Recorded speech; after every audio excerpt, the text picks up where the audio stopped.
Hello student, good morning.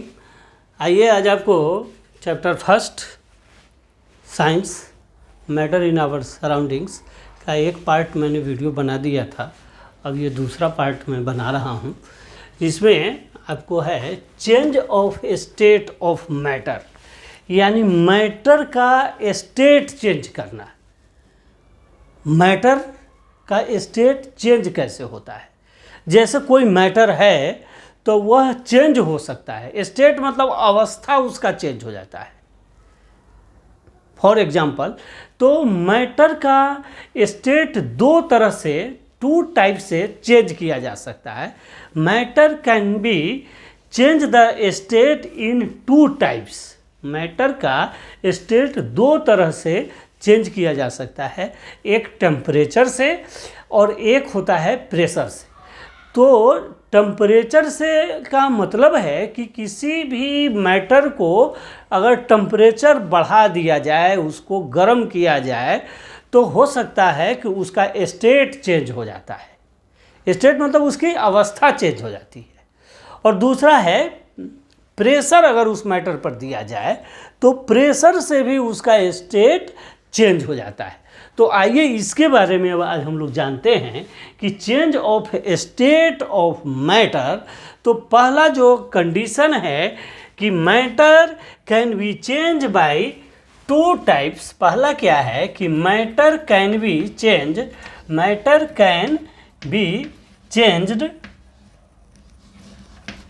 By two types. मतलब matter को हम दो तरह से उसके स्टेट को चेंज कर सकते हैं। Matter can be change by two types. पहला क्या है? पहला है टेम्परेचर, कि आप टेम्परेचर को बढ़ा करके किसी भी मैटर के स्टेट को आप चेंज कर सकते हैं। और दूसरा है प्रेशर। आशा है यह दो बात आपको समझ में आया होगा कि किसी भी मैटर को चेंज करने के लिए हमें दो चीज़ की ज़रूरत होती है, टेम्परेचर और प्रेशर। फॉर एग्जांपल, अब हम एक लेते हैं आइस का। आइस क्या है? आइस जो है एक सॉलिड मैटर है। आइस क्या है? सॉलिड मैटर है। अब इस मैटर को अगर आप टेम्परेचर बढ़ाते हैं, आइस को अगर आप गर्म करते हैं, तो ये क्या चेंज होता है? लिक्विड में चेंज हो जाता है। आइस किस चीज़ में चेंज हो जाएगा? लिक्विड में चेंज होगा। और अगर इस लिक्विड के भी टेम्परेचर को बढ़ा दिया जाए तो ये गैस में चेंज हो जाएगा। सॉलिड मैटर चेंज होता है। आइस जो है एक सॉलिड मैटर है, जिसको टेम्परेचर अगर बढ़ाया जाए, इसको गर्म किया जाए, तो यह लिक्विड में चेंज होगा। और यदि लिक्विड से भी ज़्यादा इसको गर्म किया जाए तो क्या हो जाएगा? यह गैस में चेंज हो जाता है। ठीक सेम सिचुएशन होता है कि अगर गैस को ठंडा कर दिया जाए तो गैस लिक्विड में चेंज हो जाएगा, और लिक्विड को अगर ठंडा किया जाए तो यह फिर सॉलिड में चेंज हो जाएगा। तो देख रहे हैं कि टेम्परेचर को घटाने से जो है फिर से मैटर जो है फिर अपने स्टेट पर आ जाता है। आइस को गर्म किया तो लिक्विड हुआ, लिक्विड से गैस हो गया, फिर इस गैस को अगर ठंडा कर दिया जाए तो फिर यह लिक्विड हो जाता है, और इस लिक्विड को फिर अगर ठंडा कर दिया जाए तो फिर से यह सॉलिड स्टेट में आ जाता है। तो पहला सिचुएशन हमारा यह बनता है टेम्परेचर से। दूसरा हम बता रहे हैं प्रेशर से कैसे चेंज होता है। प्रेशर से जैसे एक लाइटर है, तो उस लाइटर में आप देखते होइएगा कि गैस डाला जाता है। जो गैस क्या हो जाता है? लिक्विड होता है। और उसको अगर आप प्रेस करते हैं तो फिर वह बाहर जब निकलता है तो इन्वायरमेंट में आकर के वह फिर जलता है। तो दैट इज द प्रेशर। वह प्रेशर से चेंज हो जाता है और आपको कोई चीज़ को आग लगाता है या जलाता है। तो that is the pressure method. तो यह जो मैटर है, यह दो तरीके से अपना स्टेट चेंज करता है। तो एक टेम्परेचर है और एक प्रेशर है। तो चलिए, आशा है कि आपको यह बात समझ में आई होगी। एक CO2 भी एक सॉलिड होता है, CO2 भी एक गैस है जो सॉलिड फॉर्म में होता है। अगर आप इसको प्रेस करते हैं तो यह भी क्या होता है, सॉलिड से सीधे यह गैस फॉर्म में चेंज हो जाता है, फॉर एग्जाम्पल। तो इस तरह से आप इसको भी आप एक एग्जाम्पल में रख सकते हैं कि यह चेंज हो जाता है, किससे, डायरेक्ट गैस फॉर्म में चला जाता है। CO2 गैस क्या होता है, सॉलिड फॉर्म में होता है। जब आप इसको प्रेस करते हैं तो यह डायरेक्ट क्या हो जाता है, गैस फॉर्म में चला जाता है। CO2 सॉलिड होता है, CO2 क्या है, सॉलिड है। और अगर आप इसको प्रेस करेंगे तो यह क्या हो जाता है, डायरेक्ट गैस के फॉर्म में चेंज हो जाता है। तो चलिए, इस आशा है इस तरह से आपको यह बात change of state of matter समझ में आया होगा। अब उसके बाद हम लोग आगे बढ़ते हैं, मेल्टिंग पॉइंट के बारे में आपको बताते हैं। मेल्टिंग पॉइंट क्या होता है? मेल्टिंग पॉइंट, मेल्ट से मतलब ही होता है मेल्टिंग पॉइंट। ये भी आपके लिए इम्पोर्टेंट है। मेल्टिंग पॉइंट क्या होता है? मेल्टिंग पॉइंट का मतलब होता है कोई चीज़ का घुलना या पिघलना, मेल्ट करना। जैसे आइस है, वह मेल्ट कर जाता है। तो इसका मतलब है कि मेल्ट कब होता है, जब उसको टेम्परेचर, यानी जब वह गर्म किया जाए। जैसे मान लीजिए आइस है और उसको आप गर्म करते हैं, तो जैसे आप उसको गर्म करते हैं तो गर्म करते ही वह लिक्विड फॉर्म में नहीं हो जाता है, वो बहुत देर तक टेम्परेचर को ऑब्जर्व करता है। ऑब्जर्व करने के बाद धीरे धीरे धीरे धीरे जा कर के वह ठंडा होता है और फिर लिक्विड फॉर्म में आता है। जब तक कि उसका आइस का टुकड़ा उस पानी में लास्ट पोजीशन तक रहता है, तब तक वह लिक्विड जो है ठंडा रहता है। ठीक है, तो मेल्ट करने का यही कंडीशन होता है। तो मेल्टिंग पॉइंट के बारे में आप लिख सकते हैं कि what is melting point, what is melting point. तो मेल्टिंग पॉइंट के बारे में आप लिख सकते हैं कि the temperature at which solid the temperature at which solid matter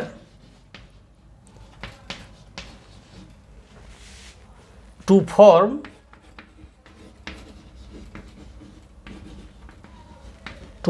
liquid at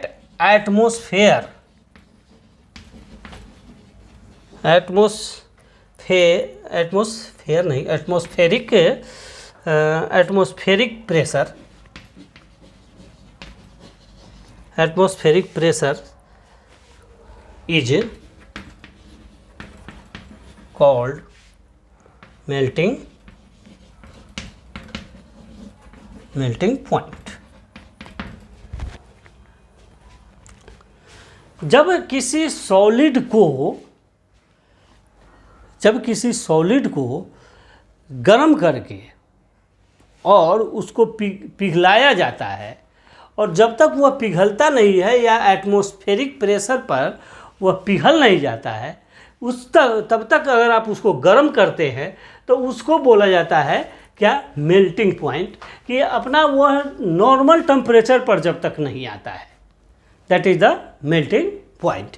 जिसको आप बोलते हैं कि melting point the temperature at which solid matter to form liquid. जब तक आपका सॉलिड मैटर लिक्विड में चेंज नहीं हो जाता, दैट इज द मेल्टिंग। ठीक है, तो इस तरह से आप इसको बोलेंगे melting point.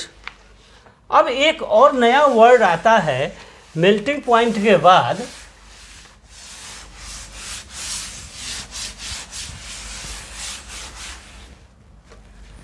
Latent heat, LATENT, latent heat of fusion. Latent heat of fusion क्या होता है यह समझिए। लेटेंट हीट ऑफ फ्यूजन का मतलब होता है कि किसी सॉलिड को हम हीट देते हैं या गर्म करते हैं, तो 1 किलो सॉलिड को लिक्विड में लाने के लिए जितने हीट की रिक्वायरमेंट होती है, that is called latent heat of fusion. 1 kg solid matter को हीट का लिक्विड फॉर्म में लाने के लिए जितने हीट की रिक्वायरमेंट होती है, दैट इज कॉल्ड क्या, that is called latent heat of fusion. आप इसको ऐसे समझ सकते हैं क्या, कि the amount of heat, the amount of heat required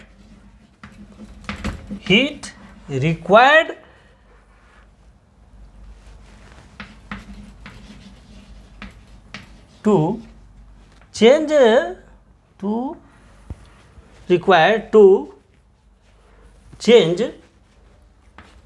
1 kg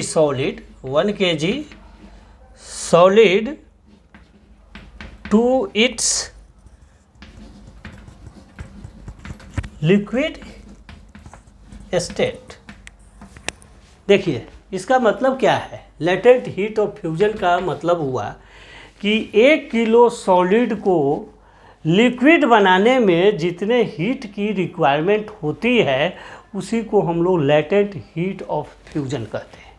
इसको हम लोग ऐसे बोलते हैं कि the amount of heat required to change 1 kg solid to its liquid state, that is called latent heat of the fusion। अब दूसरे topic पर आते हैं। लेटेंट हीट के बाद क्या होता है, एक और टॉपिक आपके पास बचा हुआ है लेटेंट हीट के बाद, क्या, बॉइलिंग पॉइंट।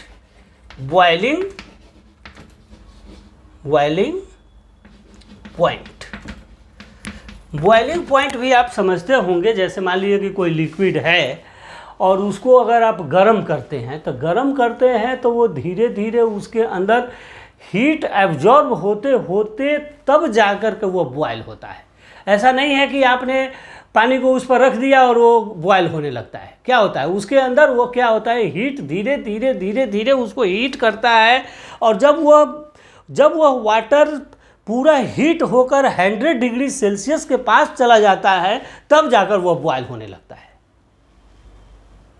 बॉइलिंग इसी को बोलेंगे कि जो रिक्वायर्ड हीट है उस लिक्विड को जब मिलता है, और जब वह लिक्विड अपने अंतिम पोजीशन पर चला जाता है, जैसे 100 डिग्री सेल्सियस पर जब वह चला जाता है, तब वह हीट बॉयल होने लगता है, तब वह लिक्विड बॉयल होने लगता है। इसी को हम लोग बोलते हैं बॉइलिंग पॉइंट। तो इसको हम लोग बोलेंगे the temperature at which the temperature at which liquid boil to form vapour. Vapour मतलब क्या होता है, vapour at atmospheric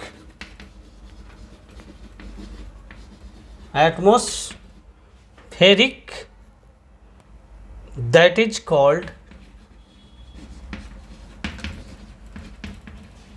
called boiling point।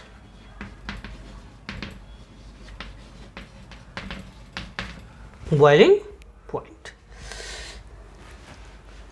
आई बात समझ में कि हम जब हम वाटर को हीट करते हैं तो वह बॉइलिंग कब होता है, जब वह 100 डिग्री सेल्सियस पर उसका टेम्परेचर चला जाता है उस वाटर का, तब जाकर वह बॉइलिंग होने लगता है। तो इसीलिए बोलते हैं कि बॉइलिंग पॉइंट क्या होता है, कि the temperature at which a liquid boil to form vapour atmospheric pressure, तो वो उसका जो टेम्परेचर जो है वह उतने डिग्री तक जाता है जहाँ से वो बॉयल होने लगता है, तभी वो बॉयल होता है। और वाटर जो है 100 डिग्री सेल्सियस के बाद क्या होता है, बॉयल होने लगता है, इसलिए वहाँ तक उसका टेम्परेचर जाता है, तो उसी को हम बोलते हैं बॉइलिंग पॉइंट। अब आते हैं बॉइलिंग पॉइंट के बाद latent heat of vaporisation. Latent heat किसको बोलते हैं, latent heat of vaporisation.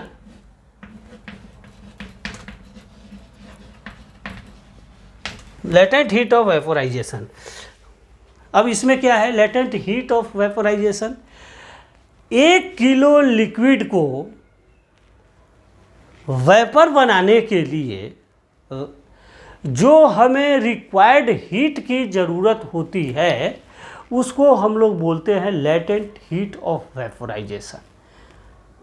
Latent heat of fusion हमने बोला था कि जब 1 किलो सॉलिड को लिक्विड बनाने के लिए जो रिक्वायर्ड टेम्परेचर होता है, और इसमें क्या है, लेटेंट हीट ऑफ वेपोराइजेशन क्या होता है, जिसमें 1 किलो लिक्विड को, 1 लीटर लिक्विड को वेपर स्टेट में लाने के लिए जो हीट की ज़रूरत होती है, that is the called latent heat of vaporisation. चलिए इसको भी आप लिख सकते हैं कि द अमाउंट ऑफ हीट, वैसे ही the amount of heat required to change 1 kg liquid को चेंज करता है यह 1 kg liquid to its gaseous state, यानी यह जो लिक्विड को इतना गर्म करता है कि वह वेपर के रूप फॉर्म में चेंज होने लगता है, तो उसी को बोलते हैं गैसियस स्टेट में ले आना, और गैसियस स्टेट में लाता है उसी को बोलते हैं कि लेटेंट हीट ऑफ वेपोराइजेशन। तो इस तरह से आशा है कि आपको लेटेंट हीट ऑफ वेपोराइजेशन समझ गए। अब आगे आते हैं क्या, अब आते हैं sublimation. What is the sublimation, एक नया टॉपिक है आपके साइंस का, सब्लिमेशन। सब्लिमेशन में क्या होता है, सब्लिमेशन एक ऐसा मेथड है, सब्लिमेशन एक ऐसा मेथड है जिसमें सॉलिड डायरेक्ट चेंज होता है गैस में, और गैस डायरेक्ट चेंज हो जाता है सॉलिड में, that is called sublimation method. Sublimation method में क्या हो जाता है, गैस जो है डायरेक्ट एक बार में सॉलिड में आ जाएगा, और सॉलिड जो है डायरेक्ट एक बार में गैस में आ जाएगा। वह बीच का स्टेट जो लिक्विड होता है उस फॉर्म में नहीं आता है, दैट इज कॉल्ड सब्लिमेशन। तो सब्लिमेशन में क्या कहेंगे, solid change into gas and gas change into solid, that is called sublimation. इसको बोलते हैं सब्लिमेशन, कि गैस जो है सॉलिड में आ जाता है, बीच में लिक्विड को छोड़ देता है, सॉलिड जो है डायरेक्ट गैस में चला जाता है, लिक्विड की स्टेट को पार कर जाता है। फॉर एग्जाम्पल, अब सर इसका एग्जाम्पल बताओ। अब एग्जाम्पल में समझिए, इसमें क्या होता है, अमोनियम क्लोराइड एक ऐसा मैटर है, अमोनियम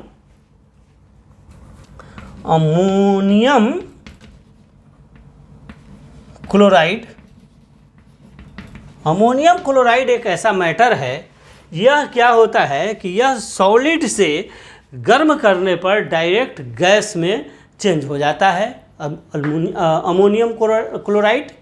अमोनियम क्लोराइड क्या होगा, यह क्या होता है, सॉलिड होता है। अगर आप इसको गर्म करिएगा तो यह डायरेक्ट एक बार में गैस सॉलिड से डायरेक्ट गैस फॉर्म में चला जाता है, ये लिक्विड नहीं बनता है। तो एक आपको अमोनियम क्लोराइड हो गया। दूसरा एग्जाम्पल आप लिख सकते हैं किस चीज़ का, जैसे बाथरूम में आप ओडोनिल लगाते हैं तो वो ओडोनिल को भी आप बोल सकते हैं ओडोनिल। ये भी जो है सॉलिड फॉर्म में होता है और एक बार यह अपना स्टेट चेंज करता है तो डायरेक्ट गैस में चला जाता है, ये लिक्विड फॉर्म में नहीं बनता है। उसी तरह से एक और है नेफ्थलीन का बॉल, क्या होता है,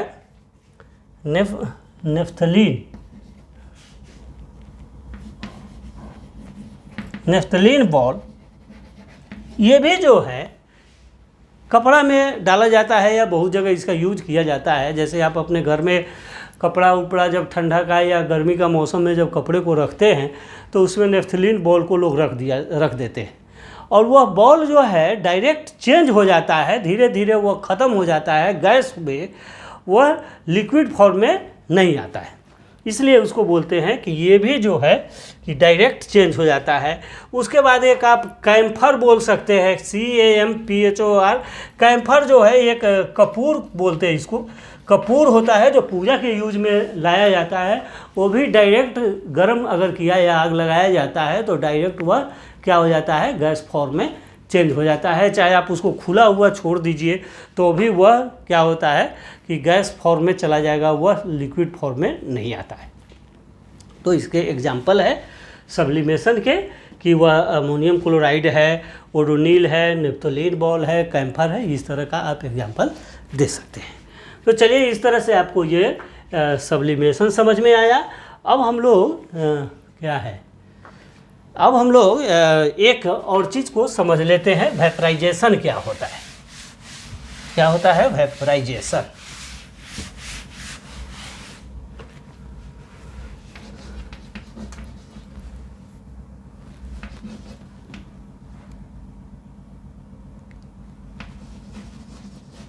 वेपराइजेशन, ये वेपराइजेशन क्या होता है? वेपराइजेशन का मतलब होता है वाष्प निकलना, वाष्पीकरण होना। तो वेपराइजेशन होता क्या है, यह एक सरफेस फेनोमेनन है। Vaporization is a surface phenomenon. Surface का मतलब क्या है कि जो फॉर एग्जांपल आपको समझाते हैं कि वेपराइजेशन जो है वह ज़्यादातर सरफेस पर डिपेंड करता है। जैसे मान लीजिए कि एक गिलास पानी आपने छत पे रख दिया और एक थाली में पानी छत पर रख दिया, तो किसका पानी कम होगा? पानी जो थाली में रखा हुआ है उसका पानी कम हो जाएगा और जो गिलास में रखा हुआ पानी है वो कम होगा, लेकिन वह ज़्यादा कम नहीं होगा अपेक्षाकृत या कंपैरेटिवली थाली की पानी से। क्यों?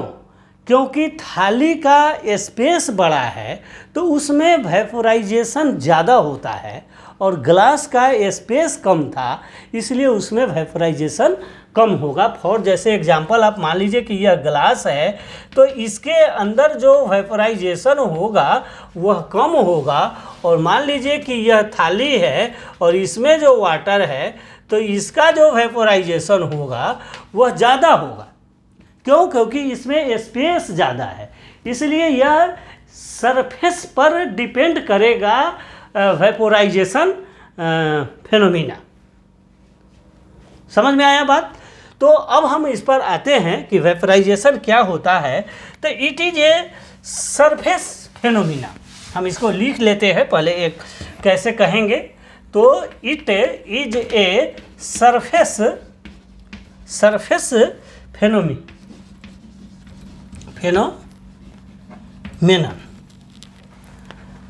in which liquid change into vapor at any temperature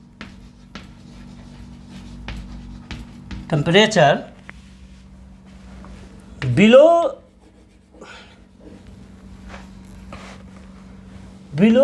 its boiling point.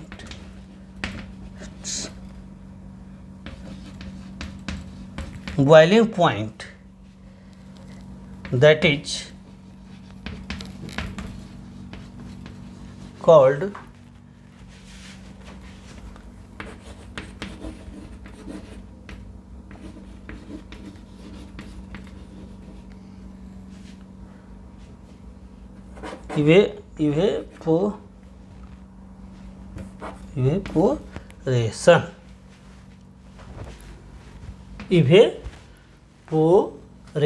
Evaporation यानी वेपोराइजेशन इसको हम लोग बोलते हैं।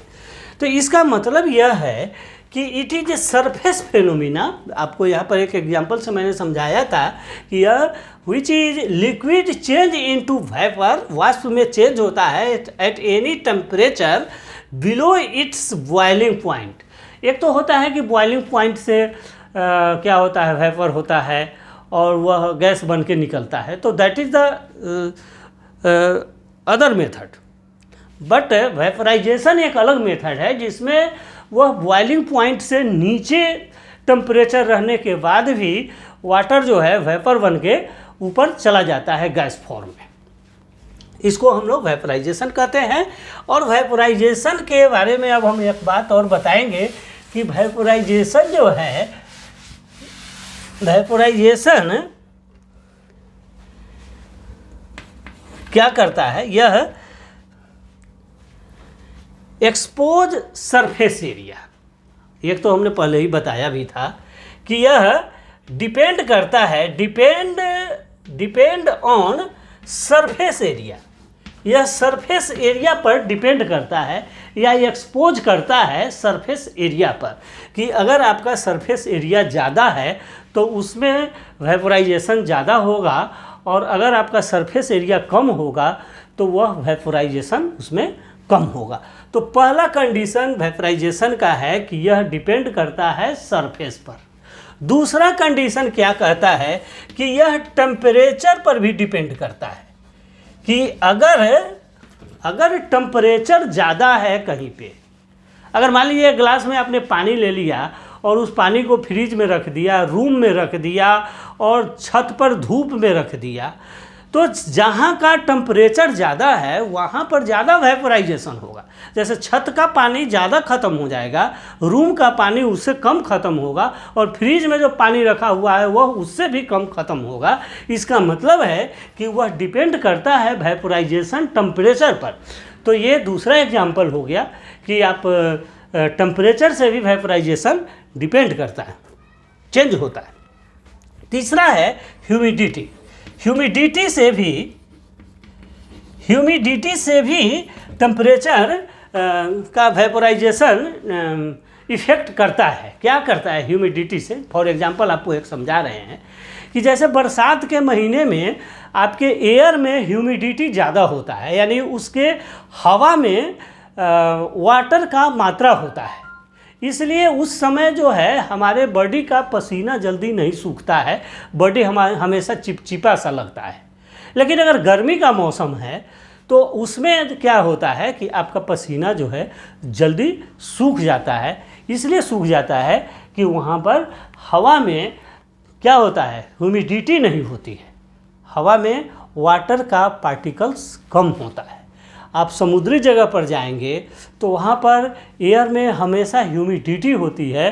क्यों? क्योंकि एयर में पानी का मात्रा ज़्यादा होता है, इसलिए वह हमेशा आपका बॉडी चिपचिपा रहता है और वहाँ पर वेपोराइजेशन ज़्यादा नहीं होता है। तो इसलिए ये ह्यूमिडिटी पर भी डिपेंड करता है।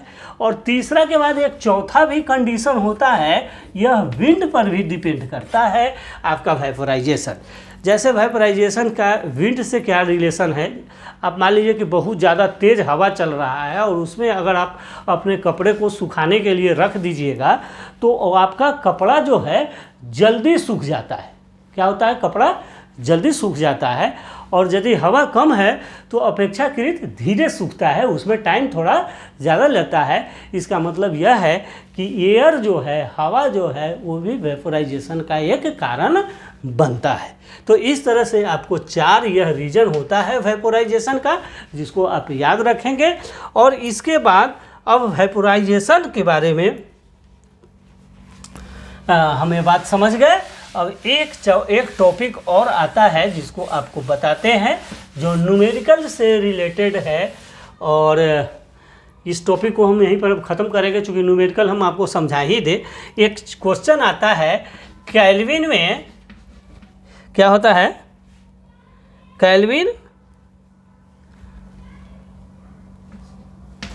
केल्विन और सेल्सियस। केल्विन को हम K से डिनोट करते हैं और सेल्सियस को C से डिनोट करते हैं। आपके एग्जाम में क्वेश्चन आता रहेगा कि 30 डिग्री सेल्सियस अगर टेम्परेचर है, 30 डिग्री सेल्सियस है, तो ये केल्विन में कितना होगा। तो 30 degree Celsius equal to what is kelvin, kelvin में कितना होगा। ठीक है, अब इस बात को हम लोग आते हैं और समझते हैं। चलिए, आपको इस बात को समझाने के लिए हम लोग एक फॉर्मूला पर आते हैं।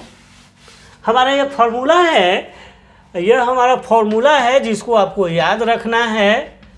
फॉर्मूला क्या है, C equal to K minus 273 Celsius equal to kelvin minus 273। अगर आपको सेल्सियस निकालना है तो केल्विन दिया रहेगा, अगर केल्विन दिया हुआ है तो सेल्सियस निकालना रहेगा।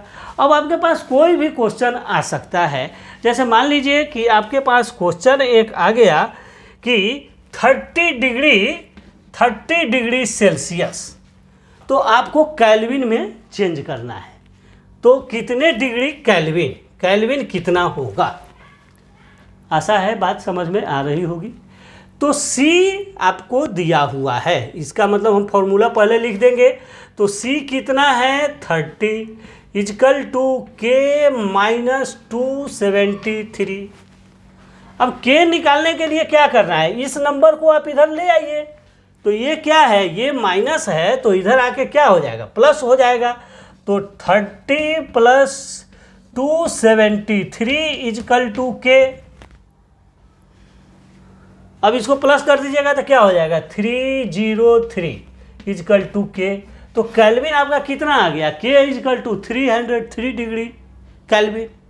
अगर 30 डिग्री सेल्सियस है तो केल्विन कितना होगा, 303 केल्विन।